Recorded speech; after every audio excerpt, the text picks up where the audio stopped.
কালকে ডাক্তারের কাছে গেছিলাম, তো রাত্রে ডাক্তার ওইখান থেকে আসছে, ব্লাড দিয়ে আসা হয়েছে আর কি। রিপোর্ট গুলা দিবে হচ্ছে আজকে। তো এই যে পটিটা দেখতেছেন, এইখান থেকে ব্লাড নেওয়া হয়েছে আর কি।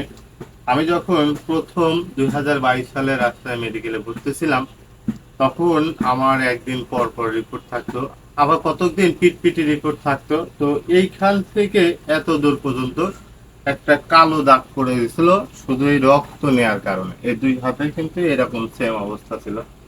আবার এই দিক দিয়ে মানে পুরোটাই ফুটো ছিল। ওই যে ক্যালোনা আছে না, যেটা হচ্ছে দিয়ে আমাদের কেমোথেরাপি দিত, এবং কি আমরা তো ছিলাম হচ্ছে 24 ঘন্টায় স্যালাইনে পার থাকতাম। সকালে স্যালাইন শুরু হতো, রাতে 1টা 12টা পর্যন্ত স্যালাইন চলতো আর কি। আমার একটা কথা মনে আছে, আমাদের এক নার্স আমাকে একটা কথা বলেছিল যে মিরাজুলের ক্যালোনা আমি আর পড়াবো না। কারণ সেই দিন আমার ক্যালোনা পড়ানো হয়েছিল 7টা, মানে 5-6টা ক্যালোনা নষ্ট হয়ে গেছিল। পরে 60 নম্বর ক্যালোনাটা হচ্ছে ওই নার্স আপাই আমাকে করে দিয়েছিলেন। তাও ক্যালোনাটা করেছিলেন আমাকে এইখানে। সেইখান থেকে আলহামদুলিল্লাহ মহান আল্লাহ তাআলার অশেষ রহমতে এবং আপনাদের দোয়া এবং ভালোবাসায় আজকে আমি অনেকটাই সুস্থ। আমি তো তখন উঠে দাঁড়াতে পারতাম না। আমার মনে আছে একটি ঘটনা, সেটি হচ্ছে আমি যখন প্রথম ওই অবস্থায় যাই, তখন তো আমাকে বেড থেকে তুলতেও 2জন লোক লাগতো। আবার আমি কিন্তু একজনের উপর ভর করে যা কষ্টে মষ্টে একটু হাঁটা চলাফেরা করতে পারতাম।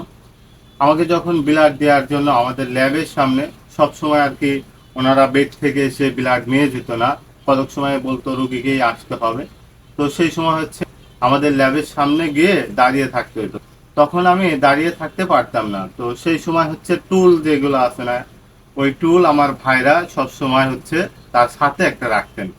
কারণ আমি যখন ব্লাড দিতে যাইতাম তখন সে টুলটাও নিয়ে যেতেন এবং আমাকে ওইখানে বসাইতেন।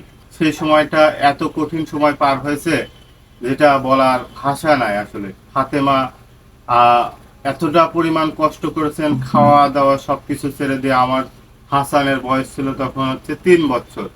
ও কিচ্ছু খাইতে চাইতো না। এখনো মানে যাদের সঙ্গে আমাদের সম্পর্ক আছে, 2টা ভাই বেঁচে আছেন, আলহামদুলিল্লাহ আমি বেঁচে আছি। তাছাড়া আমাদের সঙ্গে যারা চিকিৎসা করতেছিলেন 2022 সাল থেকে, তারা সবাই মারা গেছেন। কিছু না হলেও আমরা 30 জনের একটা ব্যাচ ছিলাম, মানে 30 জনের সঙ্গে আমাদের একটা ভালো সম্পর্ক ছিল। তাদের ফোন নাম্বার ছিল আমাদের কাছে, আমাদের ফোন নাম্বার তাদের কাছে ছিল। তো সেইখান থেকে হাসানের ওই দিনগুলো খুব মনে পড়ে। আমার মনে আছে রাত 11টার দিকে হাসানের মামা হাসানকে নিয়ে বাইরে থেকে ঘুরে আসতেন। তো সেই দিনগুলা আল্লাহ তাআলা পার করাইছেন। অবশ্যই আপনারা আমার পাশে থাকবেন, আমি যেন আমার পরিপূর্ণ চিকিৎসা শেষ করতে পারি। আর আল্লাহ তাআলার উপর ভরসা এবং বিশ্বাস নিয়ে বেঁচে আছি। সবসময় তার কাছে দোয়া করি কোন একটা ভালো কাজের উসিলায় যেন সে আমাকে সুস্থ নেক হায়াত দান করেন। সবাই আমার জন্য দোয়া করবেন, আমিও আপনাদের জন্য দোয়া করি। মহান আল্লাহ তাআলা যেন সবাইকে সুস্থ এবং ভালো রাখেন।